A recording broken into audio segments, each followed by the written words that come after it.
Hello दोस्तों, स्वागत है आपका हमारे इस नए वीडियो में जिसमें हम आपके साथ यूपी पुलिस एसआई 2025 जिसका एग्जाम 14 मार्च और 15 मार्च को हुआ था उसकी एक्सपेक्टेड कट ऑफ डिस्कस करेंगे। ठीक है, तो एक ये आयोग का नोटिस आया हुआ है। ये नोटिस हमारा 20 अप्रैल 2026 को आया था और ये किससे संबंधित है? तो अभिलेखों की समीक्षा एवं शारीरिक मानक परीक्षा यानी कि डीवी और पीएसटी से संबंधित ये नोटिस आया है। और ये कोई ऑफिशियल साइट पे नहीं आया है, ये अंदर ही अंदर सर्कुलेट हुआ है। ये किससे संबंधित जुड़ा है? तो क्या है कि जो डीवीपीएसटी होना है, आपका जो यूपीएसआई का आपका एग्जाम हुआ उसका रिजल्ट आएगा, उसके बाद डीवीपीएसटी होगा।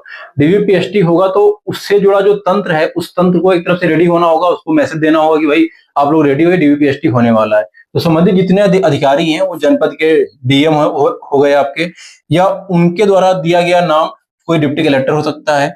सेकंड में आप देखिएगा जनपद कमिश्नरेट के पुलिस आयुक्त हो गए या वरिष्ठ पुलिस अधीक्षक हो गए। फिर आपके बेसिक शिक्षा अधिकारी के अथवा फिर जिला मजिस्ट्रेट का नाम हो सकता है। फिर जनपद के मुख्य चिकित्सा अधिकारी यानी कि सीएमओ साहब, ये 3-4 लोग का पैनल हो जाएगा और वो बैठेंगे आपका डीवीपीएसटी लेंगे। तो वो लोग रेडी हो जाएं, इसलिए ये नोटिस सर्कुलेट कर दिया गया है। ठीक, अब इसमें आगे बढ़ेंगे नोटिस में। तो इसमें क्या है, शारीरिक मानक परीक्षण आप देखेंगे तो पुरुषों के लिए कुछ मानदंड दिए गए हैं, कुछ महिलाओं के लिए दिए गए हैं। अगर अलग अलग कैटेगरी के हिसाब से उनका डीवीपीएसटी होना है, जिसमें सामान्य एवं अन्य पिछड़े वर्गों के लोगों के लिए और अनुसूचित जातियों के पुरुष अभ्यर्थियों के लिए न्यूनतम ऊंचाई कितनी होनी चाहिए? 168 सेंटीमीटर होनी चाहिए।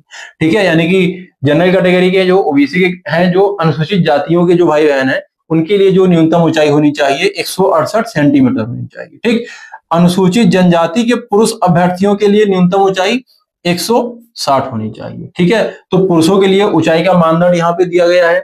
उसके बाद सीना चेस्ट के लिए आप यहाँ पढ़ लीजिएगा। और महिला अभ्यर्थी की बात करें तो यहाँ पे ऊंचाई उनकी क्या होनी चाहिए? सामान्य, ओबीसी और अनुसूचित जातियों की जो बहनें हैं उनके लिए न्यूनतम ऊंचाई हमारी 152 सेंटीमीटर होनी चाहिए। और जो अनुसूचित जनजाति की महिला अभ्यर्थी हैं उनके लिए जो ऊंचाई है वो 147 सेंटीमीटर होनी चाहिए। अब वजन की बात करें तो जिन महिला बहनों का वजन जो है 40 केजी से कम है वो अपना भैया वेट बढ़ा लें, क्योंकि मिनिमम जो न्यूनतम वजन है वो 40 केजी इसमें होना चाहिए। ठीक है, जो इसका लास्ट पेज है इसमें आप पढ़ लीजिए समान अनुदेश क्या दिए गए हैं, मैंने आपको छोड़ दिया है। और जो अंत में बोलता है कि अभिलेखों की समीक्षा व शारीरिक मानक परीक्षण का परिणाम उसी दिन दे दिया जाएगा। ठीक है, मतलब क्या है, जो डीवीपीएसटी होता है उसका सेम डे रिजल्ट आता है। आप डीवीपीएसटी को फिजिकल से कंफ्यूज बिल्कुल भी मत करिएगा। डीवीपीएसटी मतलब आपके जो डॉक्यूमेंट वेरिफिकेशन और फिजिकल स्टैंडर्ड टेस्ट, ये जो दो होने हैं डीवी में। आप एक बात यहाँ पे ध्यान देने वाली है, आपका स्कोर अगर 120 के आसपास है, अगर आप जनरल कैटेगरी हैं उसी हिसाब से अपना ऊपर नीचे नंबर कर लीजिएगा अलग अलग कैटेगरी के हिसाब से। ठीक, अगर आपके 120 नंबर है, उसके आसपास नंबर है, तो अपने आप डॉक्यूमेंट ओके रखिए।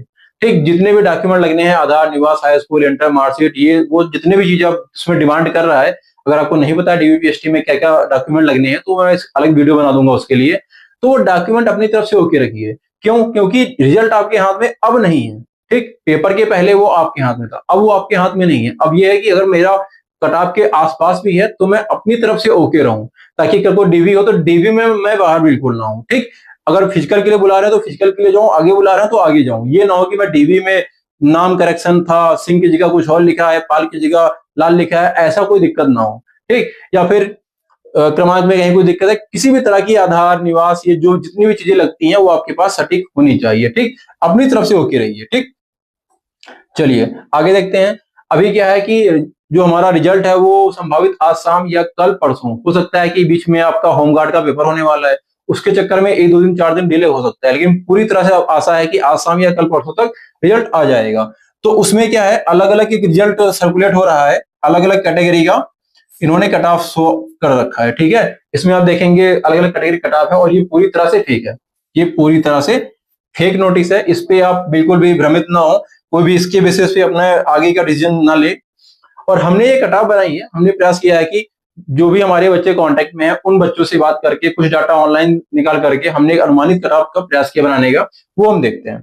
तो कैटेगरी बात करें यहाँ पे, ये जनरल कैटेगरी है, यूआर कैटेगरी, जिसमें मेल का हमने 137 का अनुमान लगाया है। अब 137 का मतलब ये नहीं कि 137 ही होगा, प्लस माइनस 2-4 नंबर का डिफरेंस हो सकता है। क्यों? क्योंकि हम कटाव बनाने वाले पैनल में शामिल नहीं है। ठीक, हम बस एक गेस कर सकते हैं जो हमारे 10-20-50 बच्चे हैं उनके बेसिस पे। ठीक, और जो महिला अभ्यर्थी हैं उनके लिए 126 का अनुमानित कट ऑफ है। और ओबीसी की बात करें तो जो हमारे ओबीसी कैटेगरी के भाई बहन है उनके लिए जो हमारी मेल की कट ऑफ है वो 135 हमने अनुमानित की है, और 124 नंबर है फीमेल में। तो आप लोग प्रयास करिए डीवीपीएसटी के लिए एकदम रेडी रहिए। आपके 2-4 नंबर कम या ज्यादा है तो वो लोग भी एकदम सक्रिय रहे। ठीक।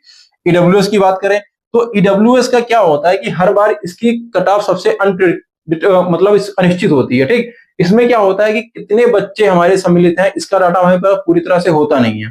तो उस केसेस में हम गेस किए हैं कि 130 से 135 के आसपास हमारी जो ईडब्ल्यूएस की कट ऑफ है वो रहने वाली है, और जो महिला अभ्यर्थी हैं उनके लिए 123 ही हमने कट ऑफ निर्धारित की है। ठीक। अब जो हमारे एससी कैटेगरी के भाई बहन हैं उनके लिए जो कट ऑफ है मेल की 122 हमने अनुमानित गेस की है, और महिलाओं के लिए 112 गेस की है। ठीक। और जो हमारे एसटी कैटेगरी के भाई बहन हैं उसके लिए 105, अगर पुरुष में आपके 105 नंबर है तो आप पूरी तरह से डीवीपीएसटी के लिए तैयार रहिए। पूरी तरह से आशा है कि आपका नंबर फिजिकल के लिए एटलीस्ट आने वाला है। ठीक। और अगर महिला अभ्यर्थी हैं तो 95 नंबर में भी उनके लिए चांस पूरे के पूरे बन रहे हैं। तो इस तरह से हमने कुछ कट ऑफ एनालिसिस किया है। आशा करते हैं इससे आपको कुछ ना कुछ सहयोग मिला होगा, और आगे जो भी चाहे वो रिजल्ट से जुड़ा कोई नोटिस हो या कोई अन्य नोटिस है उसको हम जल्द से जल्द आपके समक्ष लाएंगे और चीजों को आपसे तुरंत का तुरंत रूबरू कराएंगे। सही और सटीक जानकारी आपको हम प्रोवाइड कराने का पूरा प्रयास करेंगे। मिलते हैं नेक्स्ट वीडियो में, तब तक के लिए धन्यवाद।